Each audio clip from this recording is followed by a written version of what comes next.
అందరికీ నమస్కారం. ఒక 2-3 రోజులుగా ఈ బుల్లెట్స్కి గ్యాప్ వచ్చింది. ఏమనుకోవద్దు, క్షమించాలి ముందుగా కాపునాడు ప్రేక్షకులు. ఈ 2-3 రోజులు గ్యాప్ ఎందుకు వచ్చిందని మా ఎడిటర్ ఇన్ఛార్జ్ తుపాకుల మహేష్ గారు ఫోన్ చేశారు నాకు ఈరోజు. ఫోన్ చేసి, నాగేష్ గారు మనం బుల్లెట్స్ ఇవ్వట్లేదు, రావాలి, గ్యాప్ వచ్చిందన్నారు.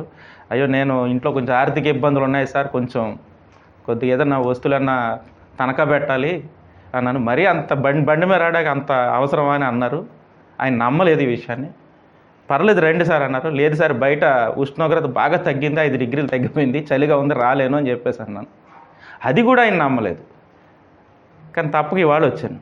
మరి ఇలాంటి విషయాలు ఆయన నమ్మనప్పుడు గుడివాడ అమర్నాథ్ గారు చెప్పే విషయాలన్నీ అందరూ నమ్ముతున్నారు అనుకుని ఆయనే అనుకుంటున్నారు. ఎవరు ఇంతకీ గుడివాడ అమర్నాథ్ గారు? మన రాష్ట్ర మంత్రి, ఐటీ శాఖ మంత్రి.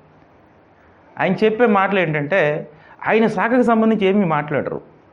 ఆయన శాఖకు కావాల్సినటువంటి ఇంగ్లీష్ కూడా మాట్లాడక్కర్లేదు, మన వైజాగ్ భాషలోనే మాట్లాడుకుందాం, ఏం పర్లే.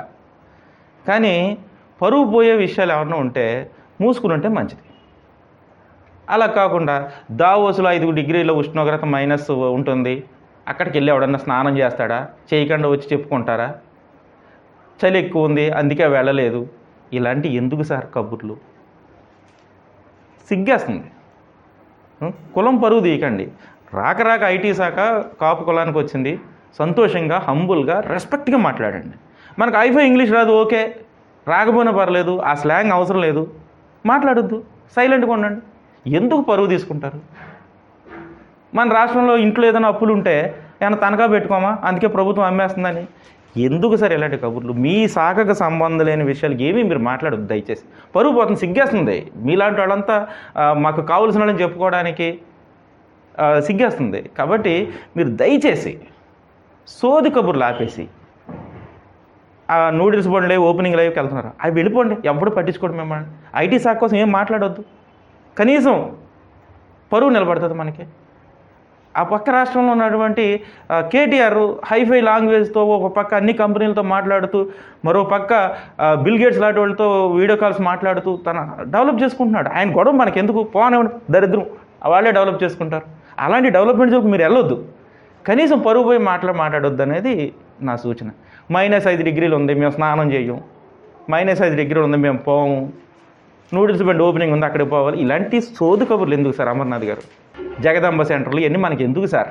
మీరు రాష్ట్ర మంత్రి, రాష్ట్రానికి సంబంధించిన విషయాలు మాట్లాడండి. లేదు, మాట్లాడకుండా ఉండండి. పవన్ కళ్యాణ్ గారి కోసం మాట్లాడతారు, 3 పెళ్ళిళ్ళని, మీరేమో రికార్డింగ్ డ్యాన్స్లు వేస్తారు. కాబట్టి అమర్నాథ్ గారికి ఎవరన్నా మిత్రులు ఉంటే దయచేసి ఈ వీడియో ఆయనకి పంపించండి. నా రిక్వెస్ట్ ఏంటంటే, దయచేసి పరువు పోయే మాటలు కానీ, పనికిమాలిన మాటలు కానీ, ఇతర విషయాలు ఏం మాట్లాడొద్దు సార్. అమర్నాథ్ గారు, మీరు ఒక రాష్ట్ర మంత్రి, ఐటీ శాఖ మంత్రి. కాబట్టి ఆ శాఖకు సంబంధించిన అభివృద్ధి కార్యక్రమాలు మీరు ఎప్పుడు మాట్లాడలేదు నాకు తెలిసి. ఒకవేళ ఎప్పుడైనా మాట్లాడి ఉంటే మిత్రులు కొంచెం ఆ కామెంట్స్లో కొంచెం లింక్ పంపించండి, నేను కూడా చూసి ఆనందిస్తాను. ఆయన ఎప్పుడు మాట్లాడరా, ఆయనకి సంబంధం లేని శాఖ. కాబట్టి మీకు సంబంధం లేని విషయాలు కూడా మాట్లాడద్దు దయచేసి. మీరు ఎక్కడ మాట్లాడకుండా ఉంటే మీ పరువు నిలబడుతుంది, మా పరువు నిలబడుతుంది. మాకు ఏదో ఉత్తరాంధ్ర, మా గోదావరి జిల్లాల భాష ఉంది, ఆ భాష పరువు తీయకండి సార్ మీరు దయచేసి. సిగ్గేస్తుంది. థ్యాంక్ యూ అమర్నాథ్ గారు, మీరు కొంచెం చూడండి సార్, కొద్దిగా please. Please subscribe our channel.